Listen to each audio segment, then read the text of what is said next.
Marunong ka naman mag-reformat? Tuturo ko ngayon sa iyo ang pag-reformat ng iyong PC.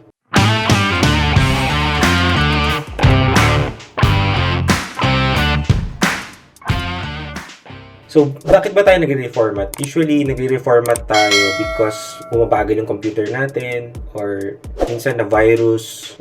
Minsan gusto lang talaga natin na malinis yung computer natin. Para ba siyang yung sa phone nyo, default factory setting. So, ano ba yung kailangan natin? First thing, kailangan natin mag-create ng USB bootable device na merong Windows sa loob nito. So, we need a USB, minimum of 8 gigabytes flash drive, and yung ISO na kailangan natin, ISO ng Windows 10. So, I'll be creating another video para dun sa pag-create ng bootable device. You can check it out on the description below para dun sa bootable device. Okay, start na tayo. So, I'll change the camera. Okay. Currently, I'm using a Lenovo 530 laptop. I've inserted my USB bootable Windows 10 flash drive, and we need to restart yung computer and set the BIOS setting. We need to set the USB to first boot.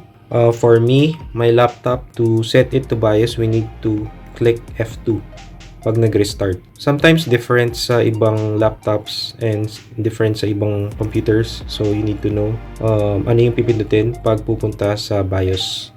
Okay, so let's restart.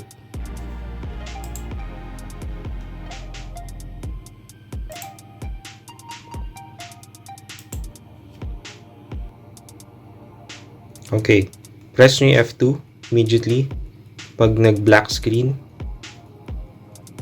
And yung BIOS ay yan. Lalabas ngayon yung BIOS. So, papansin nyo dito may menu.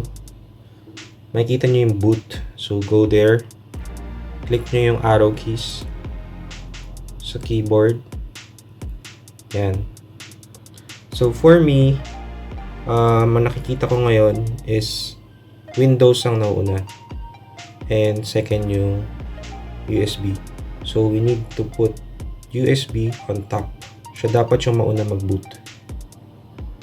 How do I do this?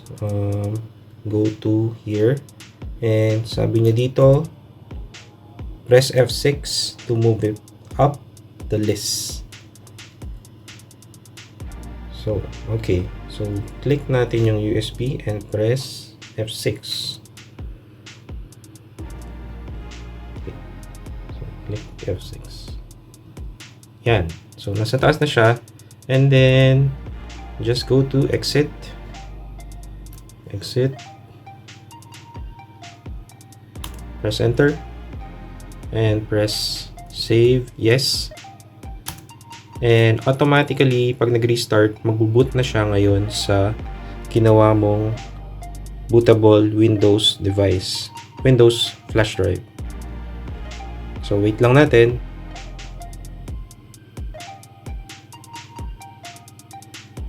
Yan. So, nakita nyo, nag-boot na siya ngayon sa USB. And pwede na tayo mag-start, mag-install ng Windows. Okay. Click lang natin yung next. This one.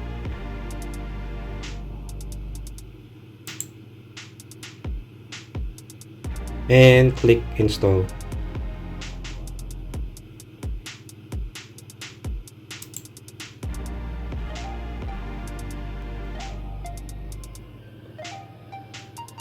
Okay, accept the license terms. Click next.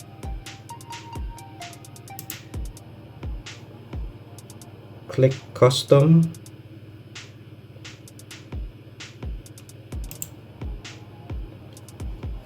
Okay.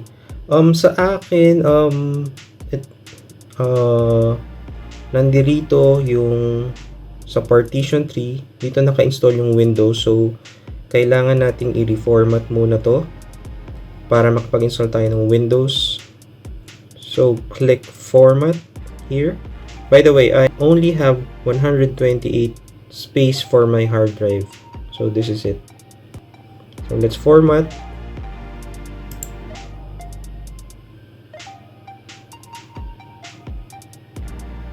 Click OK.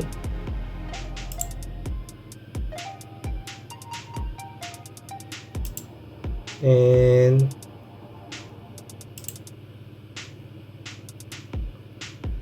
there. So, it's installing already. So guys, medyo matagal to. So, I need to pause and go back matapos nito. Medyo matagal. Okay, nag-restart na siya.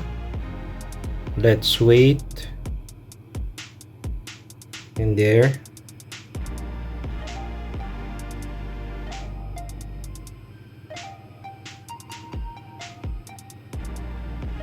Getting ready.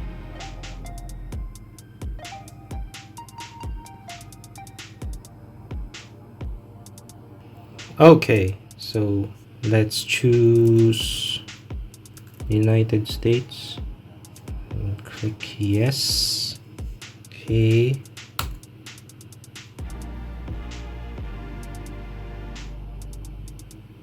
Click yes. Skip.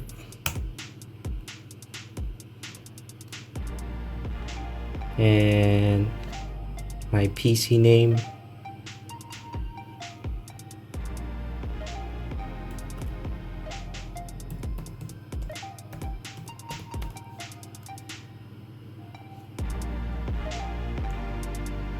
Click next.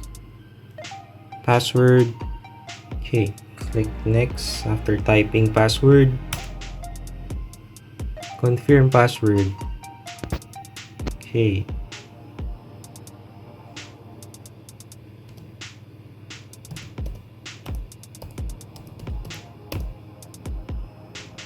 Click next again.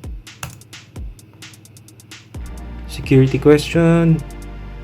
Click next after the security question. Another one.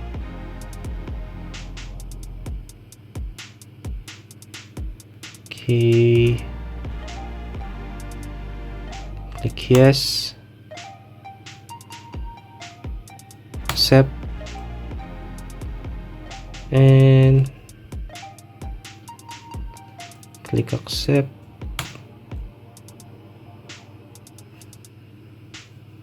And ayan na guys. So, nag-create na siya ng profile.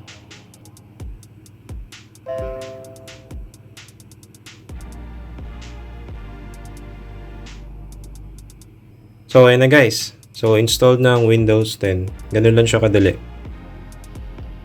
So, ang next na lang nito guys is to download yung mga drivers ng PC or yung laptop.